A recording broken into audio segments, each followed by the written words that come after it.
السلام علیکم۔ شفق YouTube channel کے ساتھ میں ہوں آپ کی ہوسٹ مہر ماں۔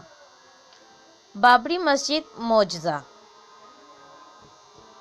مستری کلینک انجینئر سر پکڑ کر بیٹھے ہیں۔ کرینوں بلڈوزروں کو کیا ہو گیا؟ سائٹ پر جاتے ہی بند ہو گئے۔ ہزار جتن کے باوجود سٹارٹ نہ ہو سکے۔ 100 جتن کر کے ورکشاپ لائے گئے تو چشم زدن میں سٹارٹ ہو گئے۔ ہندو سے عصیب اور جنات کی کارستانی قرار دیتے ہیں۔ مسلمان معجزے سے کم گرداننے پر تیار نہیں۔ بھارتی سپریم کورٹ نے بابری مسجد گرا کر مندر کی تعمیر کا حکم دیا۔ اس پر عمل ہوتا دیکھنے کے لیے شدت پسند ہندو جوک در جوک چلے آئے۔ مسلمان بھی بے بسی اور احتجاج کی تصویر بنے موجود تھے۔ بابری مسجد کو گرانے کے لیے بلڈوزر نمودار ہوئے تو شدت پسند ہندوؤں کا جوش و خروش دیدنی تھا۔ دل گرفتہ مسلمان کسی معجزے کے تو منتظر نہیں تھے، البتہ بابری مسجد کی بقا کی مہم سی امید کا شاید دل میں دیا جل رہا ہو، اور پھر یک لخت بازی پلٹ گئی۔ ایک جگہ پر آ کر بلڈوزر رک گئے، سٹارٹ ہونے کا نام ہی نہیں لے رہے تھے۔ ہندوؤں کا جوش و جذبہ سرد پڑ گیا۔ مسلمان اللہ اکبر کہہ اٹھے۔ بھارت اور پاکستان میں سوشل میڈیا پر کئی روز سے یہ واقعہ ٹرینڈ بنا ہوا ہے۔ کچھ لوگوں کی نظر میں شاید مبالغہ ہو، مگر تردید کہیں نہیں دیکھی گئی۔ خبروں کے مطابق مودی سرکار نے اسے سائے سے تعبیر کیا، جسے ہٹانے کے لیے پنڈتوں کو جاپ کے لیے بلایا گیا، مگر وہ اندیکھے جلال کے باعث وہاں رکنے پر تیار نہ ہوئے۔ خبروں میں تو بتایا جا رہا ہے یہ پنڈت بھاگ گئے اور دوبارہ اس طرف کا رخ کرنے کو تیار نہیں۔ گویا بے بس اہل ایمان کی مدد کو آج کسی بھی شکل میں ابابیل اور فرشتے نصرت کے لیے آ سکتے ہیں۔ بابری مسجد کو گرا کر مندر تعمیر کرنے کا فیصلہ بھارتی سپریم کورٹ کے 5 رکنی بینچ نے کیا۔ باطل فیصلہ جھوٹ اور جانبداری پر مبنی تھا، جو مسلمانوں کی دل آزاری کا سبب بنا۔ اس بینچ میں ایک مسلمان جج بھی شامل تھا۔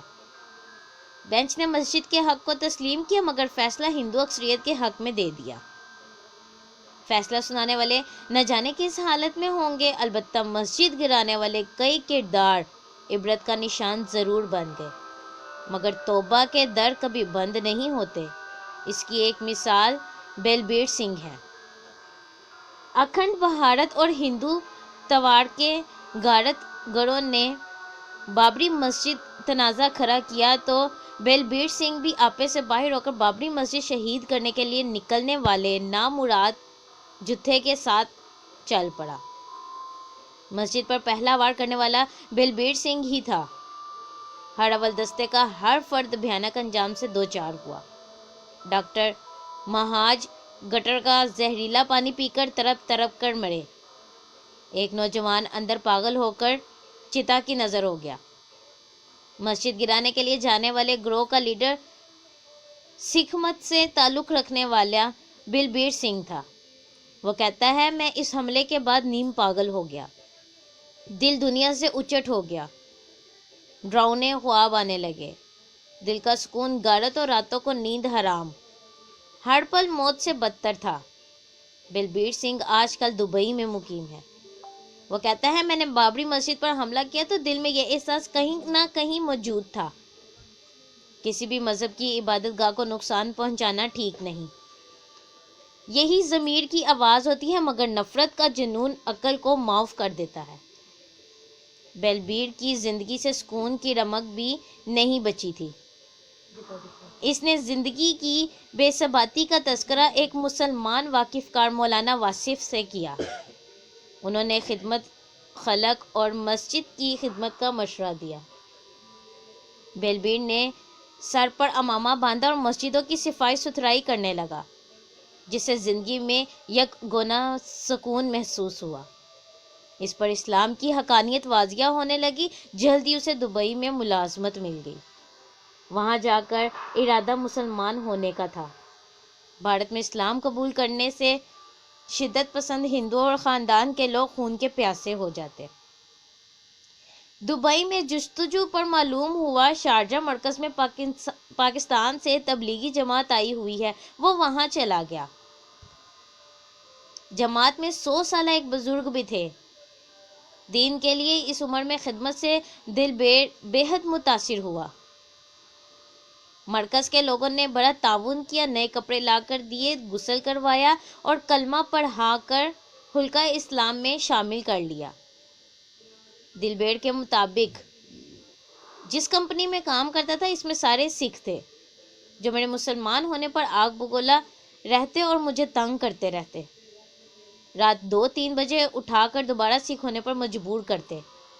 بڑا بلا تو ہر وقت آتے، کبھی تشدد بھی کرتے، مگر میرے پایا استقلال میں لرزش نہ آئی۔ یہ شہادت گاہ الفت میں قدم رکھنا ہے۔ لوگ آسان سمجھتے ہیں مسلمان ہونا۔ بیلبیر کا اسلامی نام عبداللہ آدم شیخ رکھا گیا۔ اس نے دین تبلیغی جماعت کے ساتھ وقت لگا کر سیکھا۔ کمپنی میں سکھوں کی اجارہ داری تھی، میں نے نام تبدیل کرنا چاہا تو کمپنی نے پاسپورٹ دینے سے انکار کر دیا۔ ایک رات کسی اجنبی کا فون آیا، اس نے اپنا نام عبدالباری بتایا اور لیبر کورٹ جانے کا مشورہ دیتے ہوئے نوبہار علی ایڈوکیٹ سے ملنے کو کہا۔ نوبہار علی مجھے جج کے پاس لے گئے، جج نے مجھے پاسپورٹ دلا دیا، میں نام، مذہب اور شناختی کارڈ کی تبدیلی کے لیے بھارت آ گیا، جہاں خاندان نے قبول کرنے سے انکار کر دیا، گھر میں داخل نہ ہونے دیا۔ ماں کی ممتا ضرور جاگی، میرے بھائی ماں کو بھی مجھ سے ملنے سے منع کرتے رہے۔ میں والدہ کو امتحان میں نہیں ڈالنا چاہتا تھا۔ بھائیوں نے گھر سے نکالا تو میں مولانا واصف کے پاس چلا گیا، انہوں نے مجھے بیٹا بنا لیا۔ ایک مرتبہ انہوں نے مجھے پوچھا شادی کرو گے؟ میں نے حامی بھر لی تو انہوں نے پوچھا لڑکی کیسی ہو؟ میں نے کہا دیانتدار، دین سکھانے والی ہو۔ کیا لڑکی کو دیکھنا چاہتے ہو؟ میں نے کہا نہیں، بس نیک سیرت ہو، مجھے دین سکھا دے۔ مولانا نے بتایا لڑکی معذور ہے۔ میں نے شکر ادا کیا، لڑکی نیک سیرت ہے اور معذور کی خدمت کی نیکی بھی ملے گی۔ دسمبر 2008 کو شادی ہو گئی۔ بابری مسجد کی شہادت اور سپریم کورٹ کے فیصلے کے بعد جو انہونیاں نظر آئیں وہ اللہ کی نصرت سے کم نہیں۔ یہ تو بے بس مسلمانوں کی کہانی ہے۔ مسلمان ممالک کی بھی تعداد ایزدی اسی طرح ہوتی ہے جس طرح بدر میں ہوئی تھی، مگر فضائے بدر پیدا کر فرشتے تیری نصرت کو اتر سکتے ہیں۔ گردوں سے کتار اندر کتار اب بھی، بشرطیکہ کا فضائے بدر پیدا کی جائے۔ پاکستان نے ایسا کیا تو پوری دنیا نے نصرت خداوندی پاکستان کے ساتھ بدر ہی کی طرح ایک بار پھر دیکھ لی۔ پاکستان اور بھارت کی فورسز اور اسلحے کا ایسا ہی فرق ہے جیسا بدر کے 313 کا مقابلہ 1000 کے لشکر سے تھا۔ 65 کی جنگ میں بھارت کو بدترین شکست دی گئی۔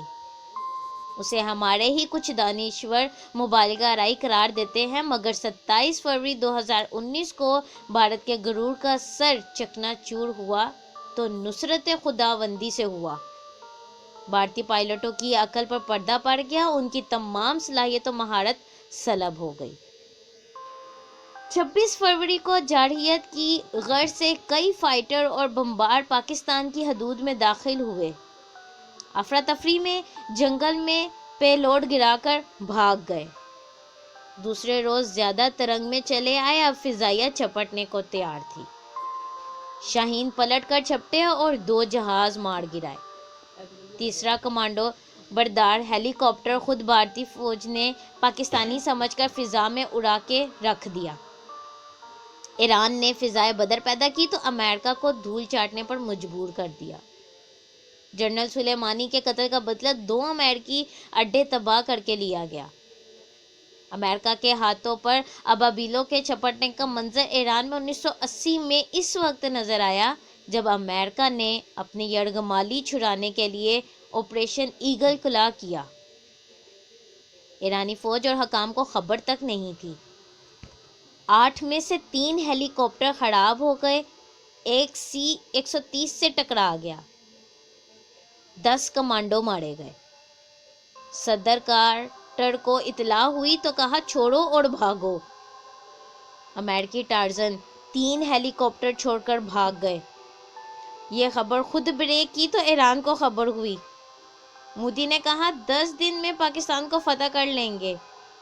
مہاراج یہ بازو میرے آزمائے ہوئے ہیں، فضائے بدر موجود ہے، آئیں 2 ہاتھ ہو جائیں۔ شکریہ۔ اس طرح کی مزید ویڈیوز سننے کے لیے ہمارے چینل کو لائک اور سبسکرائب کرنا مت بھولیں۔